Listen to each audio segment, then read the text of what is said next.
If you tell me a truth that is yours that I don't care about and I don't know the evidence of, I probably will forget it.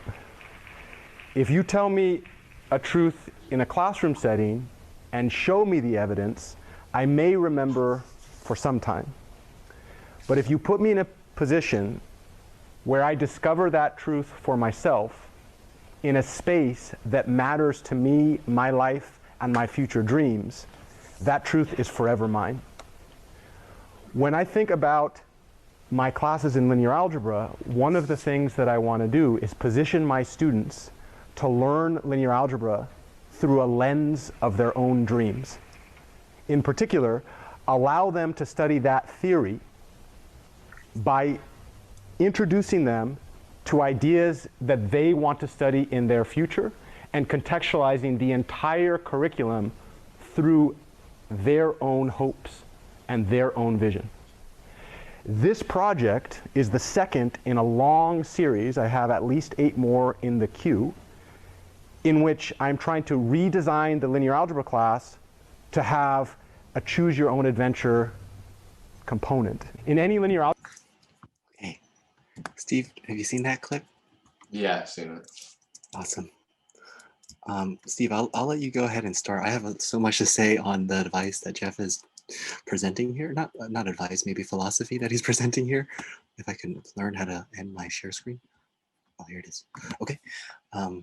So I think it might be interesting to share how might students channel what Jeff is saying for these instructors for themselves in their courses. And you might not have been able to capture everything that he said, but just your first take. And just making content relevant to their lives and like have an outside application. I mean, it's kind of refreshing sometimes when you understand what you can do with something. I think it makes it easier to stick. Yeah. One thing I can say is, especially this quarter, because I'm taking 4 CS courses, I've never done that before, I really recognize so many of my professors invest in the classroom time to nerd out on STEM concepts or to say things that they've said for many times over many terms. So that really means if we know anything that we've learned about learning, that is not us actively learning anything when that's happening, when they're geeking out about something. I mean, it's cool that they're geeking out about it, right? Because they're genuinely interested and some of that might rub off. But usually by the time they're geeking out about something, I already had like 20 to 30 questions that were prerequisites to understanding their joke or understanding what they're saying. So I can't really appreciate that moment of them smiling at themselves when they're talking about something. So in other words, when Jeff is saying that if he as an instructor can position students so that they can discover truths or discover the beauty behind some of these concepts in STEM, then they might be able to remember that more. I would say Jeff has actually given that advice for his students and us as a cohort by focusing on the process, because if we don't focus in on the process, we actually aren't positioning ourselves to discover the truths that are behind the subject matters at hand. So that's one thing I wanted to share about that. Jeff? So one of the things that comes up, what you just said, actually, there have been studies at how bad education is, or a lecture is for education. There's a really great one. And let me see if I can get the name of it. It's very well known in certain realms.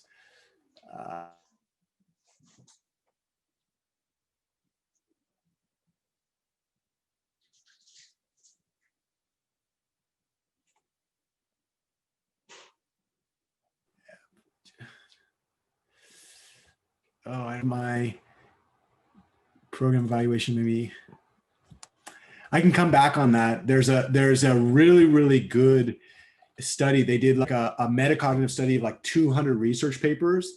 And the conclusion of the study is like one sentence. We have scientifically validated we should really move on to the second generation, which is if we don't lecture, what should we do instead? So one of the issues, like what you just said, there are studies, I would like to name it if I can, because if we can name it, then people that are stuck in the lecture-based model at least can have a separate look at. Maybe if we could write this down at the next meeting, because I can go back and actually get the name of this thing. It's a famous paper. I think it was in the National Academy of Sciences. And in, anyways, the point of that though, like what you're saying, I agree. The only person learning a lot is the teacher, right? Because every time they lecture, they're re-triggering their own concept images and they're actually myelinating their own brain, right? But for everybody else in the room, it's a passive environment. Like it's literally not a learning environment. It's more of a expectation communication mechanism, right? They're just saying like, I expect you to know this stuff. Because to actually learn takes, for the amount of content, it's physically impossible to make the kind of connections in the brain that's required. And so one of the points of that particular talk is to say, oh, and then the second thing is a lot of times the theoretical approach to learning is really nice, assuming we don't have video and assuming that we don't have access to really, really rich environments outside. So in the 1600s, when the only thing that existed was a horse and some parchment paper, like it's a really great way to lecture, right? But in the 2000s, it's asinine that we're doing that. And we're forcing all of our students to have the exact same experience in the class, even though not all of our students have the exact same interests. You know, the sad thing is the moment that a teacher actually takes that challenge seriously, they'll realize that, oh my God, education is way harder than just lecturing, right? But that, you know, as a student, one of the things that I think is really important is to push the university to give you answers. And, you know, I can't tell you how many times I asked those questions and I got either, I don't know the answer to that, or why are you asking these questions? Stop doing that, just do what we tell you. And I think, you know, one of the things that I would say from the student's perspective is if I, as a student, have a really, really strong interest in something, don't take the words of authority as the final answer, right?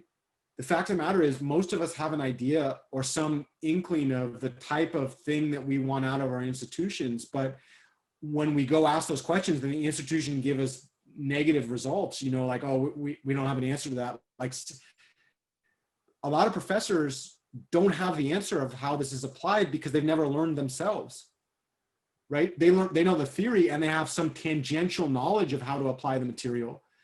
But in terms of like no professor on earth knew Google's PageRank algorithm prior to Sergey Brin and Larry Page because nobody had discovered it, right? That's an application of eigenvalue theory translated into linear systems. All that stuff was known and how to do it was known, but how to apply it in that particular constant was all unknown. They got the GRSF. Those guys got the Graduate Research Fellowship from the NSF, right? To create the PageRank algorithm. That was one of the things that NSF invested in. They created Google, so to speak. They were the first round of funding for that technology. But like, if those two people had not been really insistent and had not really put bounds of at Stanford, they would never have constructed Google. I'm not claiming that the funding mechanism that launched Google is a necessary outcome from that discovery. Those are two separate things. But my point is, students sometimes forget how much agency they have in the student-teacher relationship. Student is recognize that if you have some desired outcome from your education that has to do with how do you apply the knowledge in practice in your particular field, keep that, you know, imagine that question, that project of figuring out how to apply this stuff as a plant and every nutrients in the soils. And sometimes you're going to go, you know, sometimes get buffeted by rain or by a hurricane, or, you know, which is the professors telling you you're crazy or whatever, right? But at the end of the day, this is our education. It's not their education. What they're doing is they're providing the foundation, you know, some foundational knowledge, but it's really us that creates that value there. And I think systemically speaking, from system transformation, I would challenge other professors to find ways to integrate that type of thinking into their classes. I'm currently doing that in my quote unquote research career. But from the student's perspective, until that systemic transformation happens, I would say, you know, believe in yourself and believe in your questions, and then really push the institution, and don't take no for an answer, right? That doesn't mean to flip off the instructor and tell them that, you know, their mother grew up in a gutter and their father's a pig, right? You don't have to be disrespectful about it. But if one professor doesn't have the answer, recognize that A, maybe that person doesn't know the answer to that question, or B, the incentives of that person's career have blocked them from taking your question seriously. You know, and the way that I always think about this is, do we pay, what do we pay for in our society? Do we pay for A's in calculus classes? I mean, scholarships, I guess, but if you look at the stuff that gets really, really celebrated, it's people that leverage old ideas in new ways, right? And so from that standpoint, like, so much of the challenge of education, I think, is for students to figure out new and creative ways to apply old knowledge to solve new problems, right? To combine different types of knowledge in a way that is kind of unique, right? That's where the kind of the fertile ground lays. And by definition, that means most of your teachers have no idea how to do that, because their job is not, let me synthesize new ideas. And in fact, that it's such a higher barrier to entry than producing small incremental updates on old theories. It is such a higher barrier to entry to figure out how to apply something to a completely new context than it is to take an existing theory and improve it a little bit, right? And so I think from that standpoint, like, if I was to speak to a student and to say, like, you know, how do you leverage that idea of filtering content through your own paradigms? The thing that I would say is, like, one, start to track your questions, like Steve's blog post says, right? Like, really start treating your questions as important. And then two, challenge authority. Not, that challenge doesn't have to put your own navigation of the system at risk necessarily, right? It doesn't mean that you challenge authority and flip them off and really, like, make an adversary out of somebody that could be an advocate. But it does mean recognize that you as a student, you make your own education. And if you're not getting the answers from a particular person, that doesn't mean your question is invalid or that the desire for your answer to that question is a bad desire. It means the question is probably a valuable one. It's just, if somebody else had found the answer, you would find that online, right? You'd find access to that information somewhere. And I think that's, you know, just to hold that part of your heart and recognize, to be able to say in the face of an authority figure, like, this is valuable and I want to find an answer. Wow. I'll add one last thing to that. So if I was speaking to a student who's struggling to understand how to make sense of lecture, I might actually compare lecture to going to a stand-up comedian show.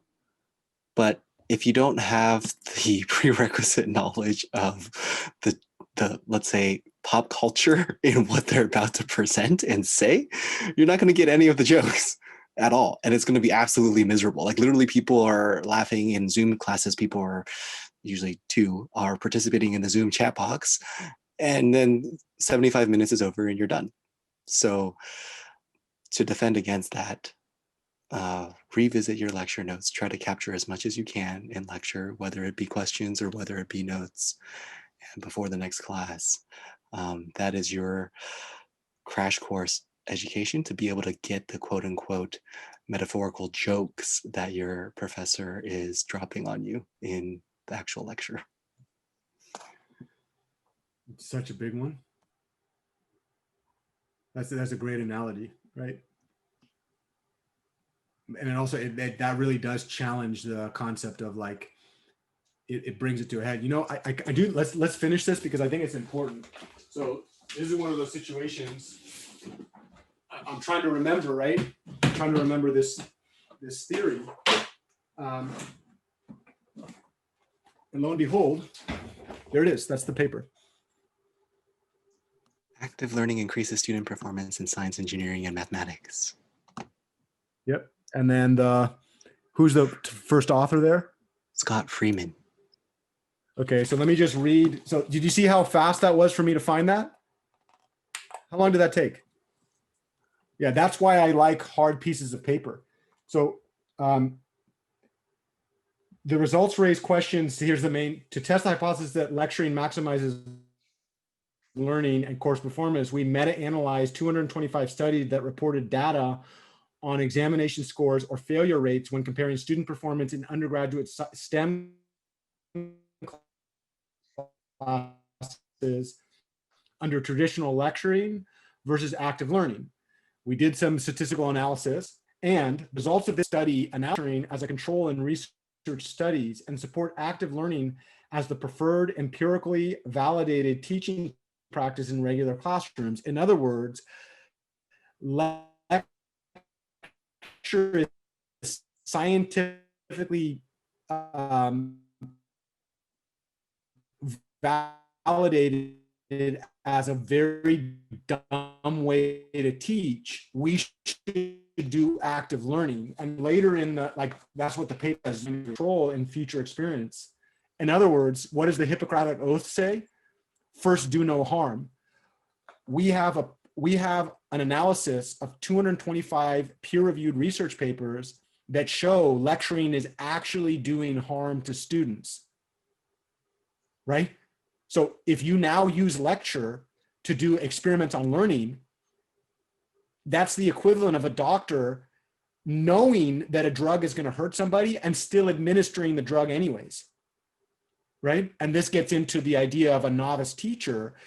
The reason that people teach using lecture is not because they know it does harm. In fact, they are completely blind. They are willfully blind, not on purpose. They just, you know, and the reason why I say willfully is these are some of the smartest people in the world. These people know how to learn. How is it that they get paid to be professional educators and they can't read lecture notes on how learning works? Well, that's a system of incentives that's designed to maintain, to propagate a broken learning environment. But the point of this thing, you know, and there's tons of these like this. That's why I wanted to expose you guys super early in your traditional thing. You know, so the last thing, I'll shut up on this, but instead of using lecture as a control in experiments, it may be more productive to focus on what we call second generation research, using advances in educational psychology and cognitive science to inspire changes in course design, then testing hypotheses about which type of active learning is most appropriate and efficient for certain topics and student populations. Well, guess what this is designed to do for you? Exactly that. Our learning, like, yeah, you guys are getting, you're getting access to educational psychology and cognitive science. You know, I'm already on the second generation problem, and I have, you know, that talk that I gave is about 10 years into my research and development. So I have a particular hypothesis about the best answer for the type of active learning. And that has to do with both this realization, this is I would call it foundational realization, and then also understanding of motivational theory and how interest develops and all that stuff. So the talk actually is well beyond my published scholarship. So in order to understand that talk, there's probably like, I don't know, at least 5, but more like 10 papers that I should write contextualizing that. But my feeling is it's the development of those resources is much, much harder than the, that's more on that later. But part of the learning code is not only for the students that are going to benefit from that, we're leveraging cognitive science and psychology to teach them how to become professional learners. But for you two guys, one of the reasons that I say that you're going to be thought leaders is you guys are going to have, you will become knowledgeable, you'll become educated in that space as part of your education. So not only are you becoming content experts, and not only do you have that to offer, but you're double professionals. You actually understand the learning science and you understand how that relates. And so when you make pedagogical decisions, you do so from an informed